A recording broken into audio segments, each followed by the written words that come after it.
Network Entertainment.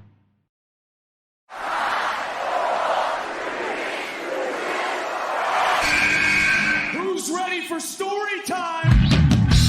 What's going on? This is Xavier Woods, aka Austin Creed. Let me talk to you. Hello, WWE Universe from the Philippines. This is Charlotte. Hey everyone, this is Jeff Cobb. I have to finish the story. We are pretty deadly. Yes, boy. Yes, boy. Run! Bang! The sniper is shooting you down. This is TMDK's Robbie Eagles. Hey, this is the Cosmic Cactus, Paul London. Hello, my name is Ilya Dragunov, the Czar, the NXT champion, and you're listening to... And you're listening to... And you're listening... And you are listening... And you're listening to the Wrestling Podcast. The Wrestling Podcast. The Wrestling Podcast. The Wrestling Podcast. To the Wrestling Podcast. Yeah.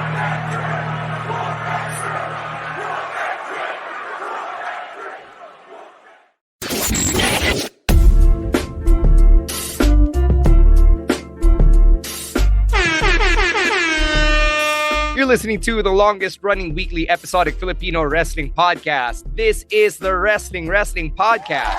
Stan C, Ro Moran, and Emile Nate checking in for our weekend reactions episode. And we've got a lot to talk about from the world outside of WWE. Kasi as Emile said right before we hit record, ang daming ganap na nangyari over the weekend. That's what happens when you've got a very vibrant scene, which is good for the business, good for everybody, not so good if you've got a day job or other personal hanash that's keeping you away from wrestling. But who are we to complain? In fact, gives us a lot of content, a lot to talk about, and we'll get right to it in a bit. First, we got to let you know that we're doing the Royal Rumble viewing party for the first time since the Panini, since the Fire Nation attacked. It's going to be at Skinny Mike's BGC on Sunday, January 28th. Doors open at 8 a.m. The show starts at 9 a.m. Manila time. And tickets are available at 350 pesos. That's the early bird rate. It gets you an iced tea when you walk in the door. If you want to buy tickets on the day itself, pwede rin naman, 450 pesos.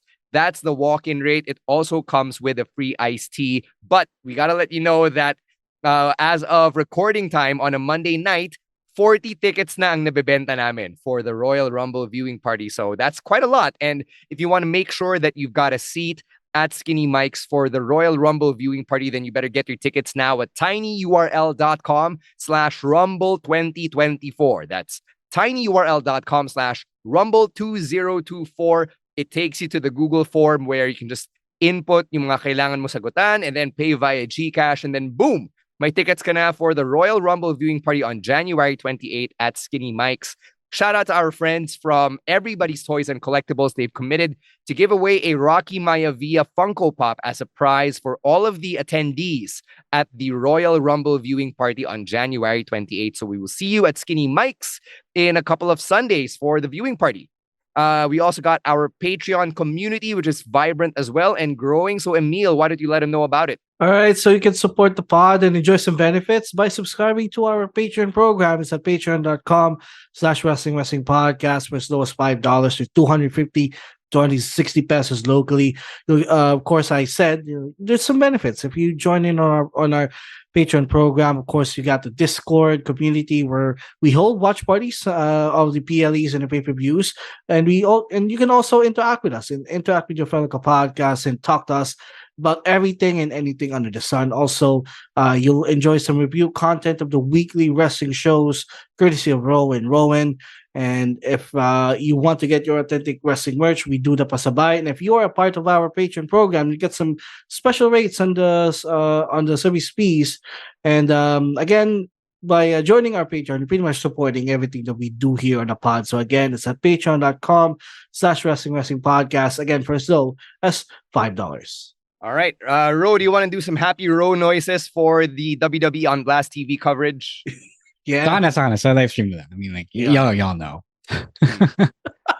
All right.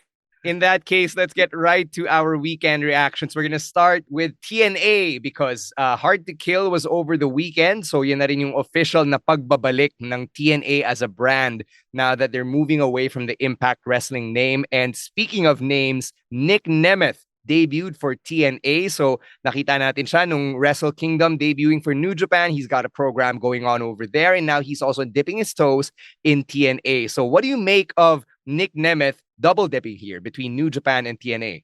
No, deserved. Get his bag. It's funny. I was thinking about it over the weekend when I saw all the news, and I feel like Vince doesn't care, but Triple H does. Whenever they do these releases, especially pag malaking pangalan like Nick Nemeth, Triple H is aware that he's giving his quote unquote competition or enemies ammunition to get better, to get more clout, and it's okay if you are the kind of promoter that works with other companies, but which I think is Triple H naman. But if you're not like Vince McMahon, diba? It's going to be a frustrating time. But it's funny because the WWE machine really gives back to the wrestling industry in some form or fashion all the time. So I like this a lot for everyone else. It's funny because also another funny thing because it's still Dolph Ziggler. It's still a big name who isn't washed by any means. I think it's not like the other big names. Hindi na siya kasing big as before. They come few and far between, like CM Punk. So a smaller company, an alternative company getting a big star like that. It's a rare sight to see in our modern day landscape. And first of all, I like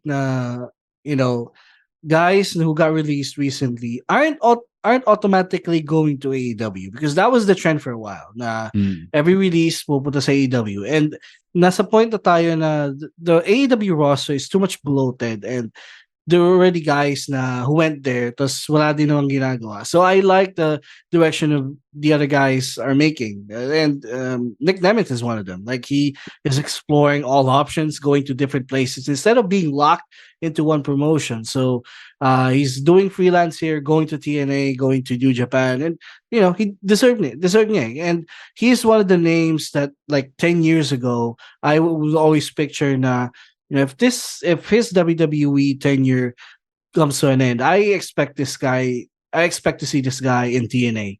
I don't know why, but his style and his name really fits with the TNA. I don't know why, but it just fits, and I'm glad.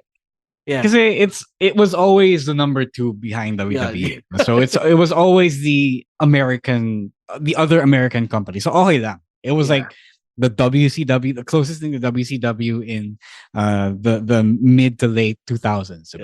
So ganun talaga siya. That's why it fits, because that it's also really American sports entertainment.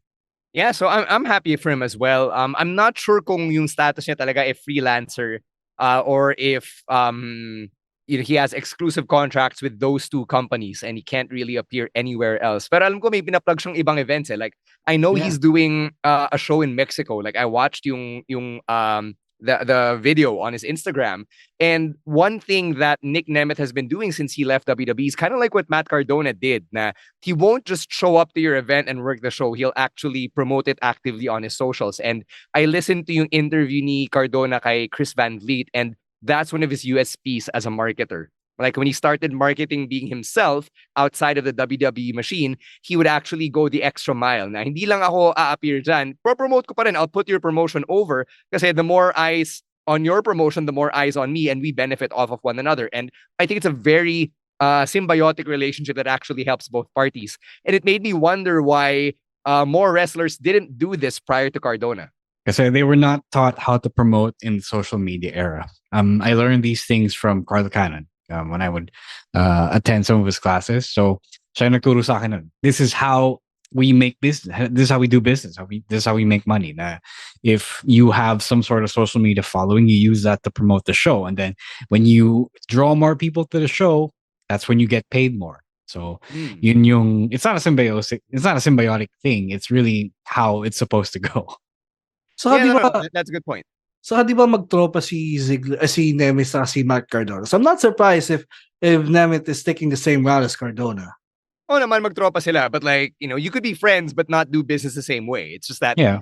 it's I'd like to think talaga na Cardona was one of the pioneers of wrestling on social media, and for him to keep on taking the non-traditional path even in the 2020s really makes him a trailblazer of the business, diba? So it's nice to see that Nick Nemeth is following in the same footsteps, and that he's also doing the same thing in terms of marketing himself, promoting his brand now that he's outside WWE. So good for everyone all around. At least the people involved in this transaction between TNA and Nick Nemeth. Speaking of TNA, meron din mga roster shakeup sa Knockouts division. So first, you've got Trinity, who lost the Knockouts Championship to Jordan Grace, which all but confirms that she is bound to return to WWE. Let's start with that, because the Royal Rumble is less than 2 weeks away, and a lot of people are already calling their shot that Trinity will be a surprise entrant in the Women's Royal Rumble match. I mean, yeah, kasi she lost the championship, and it was assumed that ito yung final outing niya for TNA. So it's fine. She did what she wanted to do, what she had to do. She helped out with this company, and I think it's one of those things na TNA and Scott D'Amore already accept na yung mga big stars na napapadpad sa kanila, hindi talaga mag-last sa kanila until they make enough money to pay big star money. Until they're able to pay big WWE name money, kahit mid-carder ka pa, diba? So it's actually an interesting way of doing business, of working with that particular limitation. I like na parang self-aware na sila na they really won't keep these stars forever. And I don't know, it's insulting, I guess, but also a lot more freeing if you accept the accept your particular place in the wrestling industry, if you will. So good on them. I feel like TNA naman is all the better for having someone like Trinity stop by and do business with them until things got better in WWE enough for her to come back. Plus, first with the Trinity, with the rumors of her returning to WWE, I'm pretty much okay with it. I mean, she is a well-known name naman talaga as a WWE wrestler. And she did what she wants, and she was successful. Even though babalik na siya sa WWE, doesn't mean her TNA tenure wasn't that good. It was. She was a champion, diba? So her stock, tumas yung stock niya, hence why she will return to WWE as, I think, a bigger star than when she left, diba? So plus I think TNA parang sila di ko nabutan to, pero they're like the ECW of the modern era na you got the key guys, the core guys in there, but most of the wrestlers parang ginagawa siyang parang layover, stop over to their careers, na if wala silang major contract with a major promotion, they would go to ECW, and they will use the ECW platform to rise up their stock. So I think TNA has accepted it naman, it's the ganun talaga and they're much better off with it. Mukha ba tayong gago if Trinity doesn't show up at the Royal Rumble or doesn't come back to WWE? No, I mean, yeah, it's a TNA move. It's not gonna shake the industry. It's also, I mean, no disrespect to Trinity, but she's also not gonna move the needle that much. Like I respect her as as a a female wrestler with longevity at this point. Ang dami na napagdaanan, but I will have to say that she is no Mercedes Moné. So that is the big fish that they're all waiting for. Yeah. All right. Another debut naman for TNA was Dana Brooke, who now goes by Ash by Elegance. So I'm gonna admit I haven't seen the video or the clip. I'm looking at photos right now on Reddit and on Fightful, and she kind of looks like Toni Storm. She has her own luther. She's very glamorous with her presentation. Meron siyang fancy fur or minx coat or whatever it is. And her hair, her makeup is very much reminiscent of like a Hollywood actress. And she now goes by Ash by Elegance. So her real name's actually Ashley as well, kind of like Charlotte Flair. So that's yung Ash na reference. So what do you guys make of this? Since I'm sure you guys have actually seen the video of this debut. Yun na nga, no? The first thing na naisip ko is, oh boy, people are gonna compare this to the time of Story Storm. And, like, that's the wrestling fandom, diba? Like, you see something and you think, oh, it looks like this one, or it looks like this guy. So, and I don't think it's quite a fair comparison kasi iba din naman eh. Like, when I watched the vignette, she's not pretending to be someone from the 50s who got lost in the modern era, like the timeless Tony Storm character is.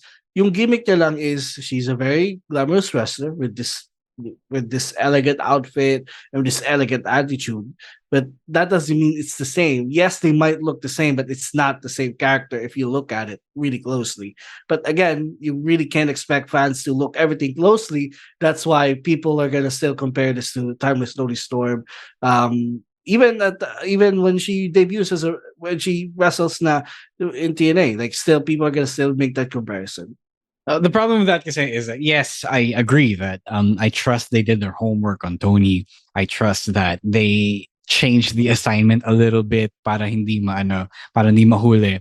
But the fact is, if you're gonna come out there and even barely look like you're copying the other character, you've already done a bad job. It's already a bust. Kasi wala eh. Kahit sabihin mong, okay, these fans are not really smart, they won't pay attention. It doesn't matter because we first perceive these characters in broad strokes. Kasi this is wrestling. This is how we're trained to, how we're trained to grasp yung mga personas na to. So, because it looks dangerously close to Tony Storm, even though it isn't Tony Storm, it's Tony Storm. So that's still your fault. You didn't do enough of a job to change that perspective or to do anything to make it seem different. It's like Vincent and the Righteous. Everything looks like Bray Wyatt, so I think it's Bray Wyatt. The turn of phrase, the speech patterns feel like Bray Wyatt, so I feel it's like Bray Wyatt. It's not Vince's fault that Bray Wyatt is just the more visible or the more ideal gimmick of that archetype. Pero yun he didn't do enough. It really feels like Bray Wyatt, and this one feels like Tony Storm, even though they worked hard on it. So it's an unfortunate character because I feel like somebody should have talked them out of doing this. Because no matter what, again, I go back to the fact that people will point out Tony Storm. Yeah. I don't know. I don't know who's to blame here. Do you blame the wrestler? Do you blame creative? It depends on who is responsible for creative at TNA. Like, was she allowed to come up with her own character kasi galing siyang WWE, or did she ask TNA creative to come up with something for her? Whoever it is, and whoever is editing those, I think it might be Scott D'Amore who has final approval on all of these.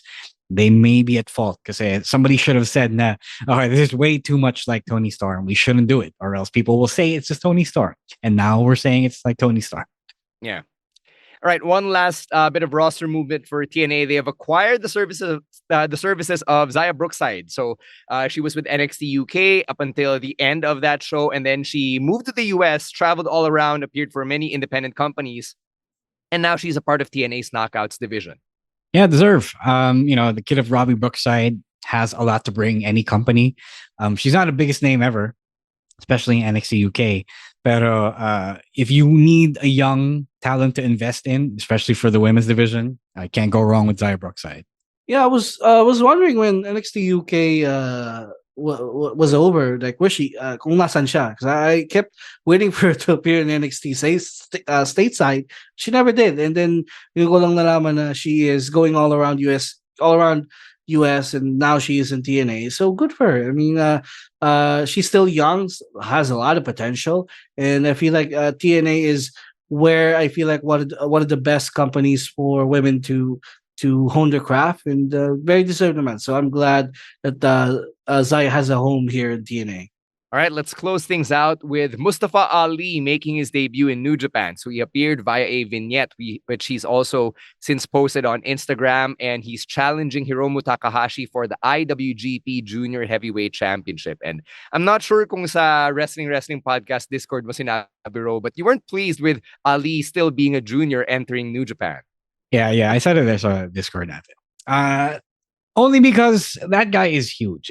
If people were mad at Buddy Murphy for being under 205, claiming to be under 205, which I can't actually believe because I know how body weights and mass works. Diba?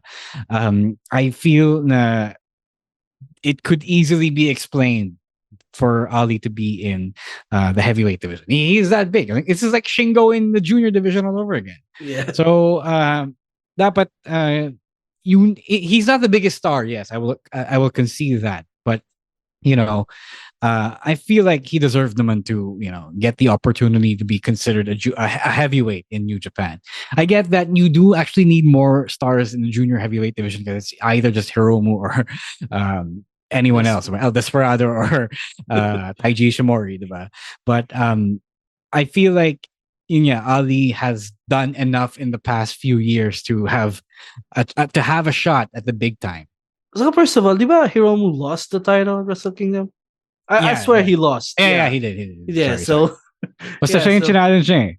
Oh yeah. He challenged Hiromu and then Hiromu responded. I saw this on Twitter, so I don't know bakit siya yung challenge.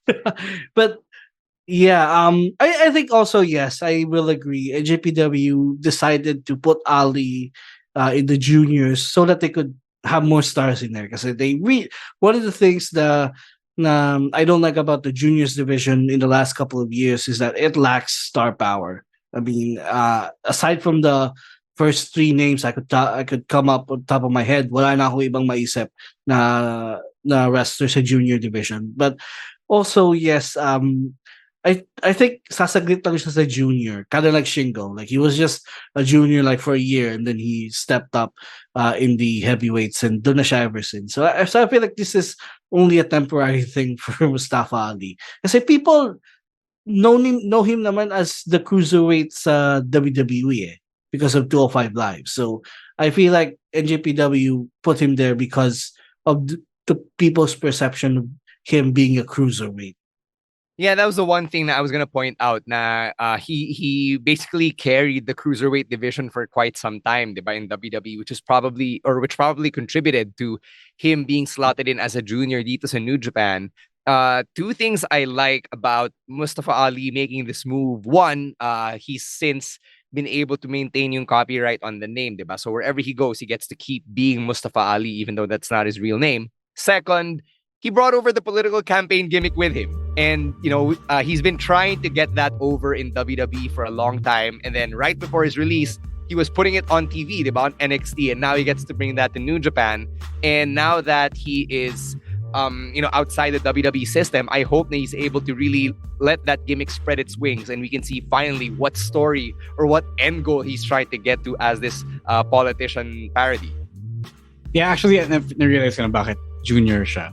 I remember now, he wants to do lucha. He wants to do a lot of lucha. His first match after being released was in France.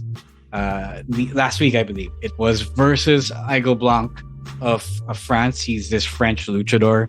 So if you've seen Ali's training videos on his Instagram from before, he likes to run a lot of lucha drills. So I feel like yun yung gusto niyang gawin sa NJPW with the juniors division. So now it all makes sense to me.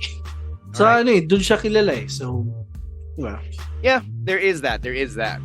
So those are our reactions to the roster movement, roster changes, or free agent signings, if you want to call it that, diba? It's kind of like yung mga Woj bombs na naganap sa NBA, if you get the reference.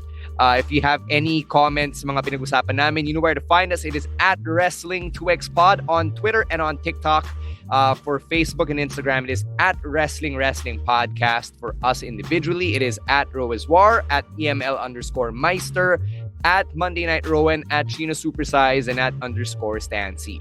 Thank you very much to Babyface producer Jasper for putting these episodes together, and everyone over at the Pod Network for everything they do for the podcast. On behalf of Emile, Nate, and Romoran, my name is Stan C, saying stay safe, stay healthy, and don't be a dick. Wrestling Podcast out. Later, weirdos. Peace.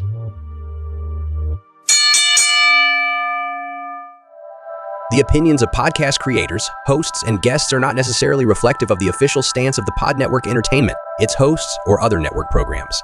The content created by the people behind the podcast is personal and not meant to harm any religion, ethnicity, group, organization, company, or individual.